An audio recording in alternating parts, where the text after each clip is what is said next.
का अपना channel mister exam पर आपका हार्दिक स्वागत है। आज इस वीडियो के माध्यम से हम लोग 10वीं वर्ग के इतिहास का प्रथम पाठ यूरोप में राष्ट्रवाद के महत्वपूर्ण प्रश्नों का हम लोग अध्ययन करेंगे, जो बिहार विद्यालय परीक्षा समिति द्वारा आयोजित बोर्ड परीक्षा के दृष्टिकोण से काफ़ी उपयोगी एवं महत्वपूर्ण होने वाला है। आप हमारे वीडियो के साथ पूरा अंत तक बने रहें। आइए अब देर न करते हुए आज का हम लोग पहला प्रश्न लेते हैं। तो जैसा कि स्क्रीन पर आप देख रहे हैं, मेजनी कौन था? तो ध्यान दीजिएगा आप लोग। मेजनी इटली में मौजूद राष्ट्रवादियों का गुप्त दल कार्बोनरी का एक सदस्य था। मतलब इटली में राष्ट्रवादियों का एक दल था जिसका नाम था कार्बोनरी, उसी का एक सदस्य था मेजनी। मेजनी जो था एक योग्य सेनापति होने के साथ साथ गणतांत्रिक विचारों का समर्थक था। वह एक साहित्यकार भी था। मेजनी ने इटली का एकीकरण करने का प्रयास किया, परंतु वह सफल नहीं हो सका। वह इटली के एकीकरण में असफल रहा, इसलिए उसे इटली से पलायन करना पड़ा, अर्थात इटली छोड़कर जाना पड़ा। आइए एक बार संपूर्ण उत्तर को हम एक बार फिर से संग्रह करते हैं। मेजनी इटली में मौजूद राष्ट्रवादियों का गुप्त दल कार्बोनरी का एक सदस्य था। वह एक योग्य सेनापति होने के साथ साथ गणतांत्रिक विचारों का समर्थक था। वह एक साहित्यकार भी था। उसने इटली का एकीकरण करने का प्रयास किया, परंतु वह सफल नहीं हो सका, अतः उसे इटली से पलायन करना पड़ा। उत्तर स्पष्ट है। आइए अब हम लोग अगला प्रश्न लेते हैं।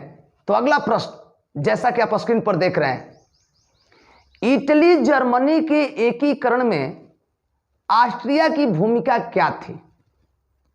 तो ध्यान दीजिएगा, इटली एवं जर्मनी का एकीकरण ऑस्ट्रिया के शर्त पर हुआ।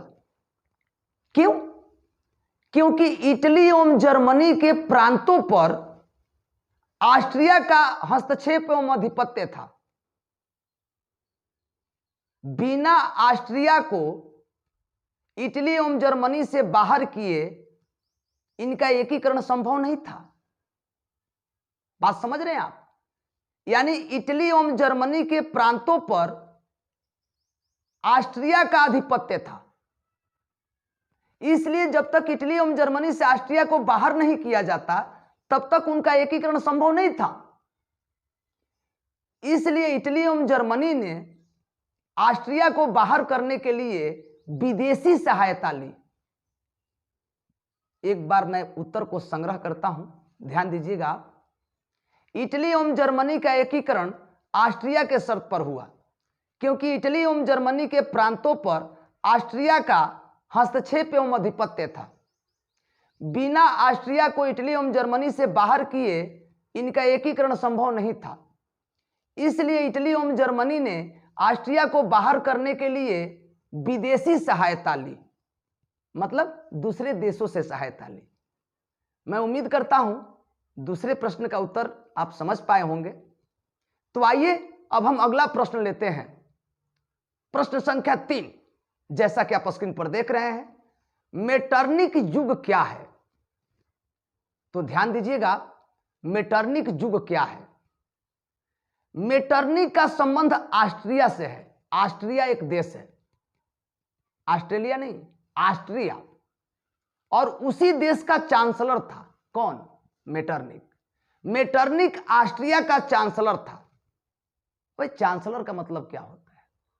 जिस प्रकार से भारत में शासन करने वाले को पहले राजा कहा जाता था, रूस में शासन करने वाले को पहले जार कहा जाता था, उसी प्रकार से ऑस्ट्रिया में पहले जो शासन करता था उसे चांसलर कहा जाता था। तो मेटरनिक ऑस्ट्रिया का चांसलर था।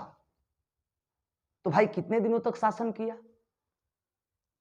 तो 1815 ईस्वी से लेकर 1848 ईस्वी तक शासन किया। कौन? मेटरनिक ऑस्ट्रिया पर 1815 ईस्वी से लेकर 1848 ईस्वी तक शासन किया। इसलिए इस समय को, इसलिए इस युग को मेटरनिक युग के नाम से जाना जाता है। मेटरनिक जो था क्रांति का घोर विरोधी था, मतलब उसके खिलाफ कोई आवाज उठाए, क्रांति करे, उसे पसंद नहीं था। वह निरंकुश राजतंत्र में विश्वास रखता था। निरंकुश राजतंत्र में विश्वास रखता था मतलब उसके ऊपर कोई अंकुश लगाए, उसे यह पसंद नहीं था।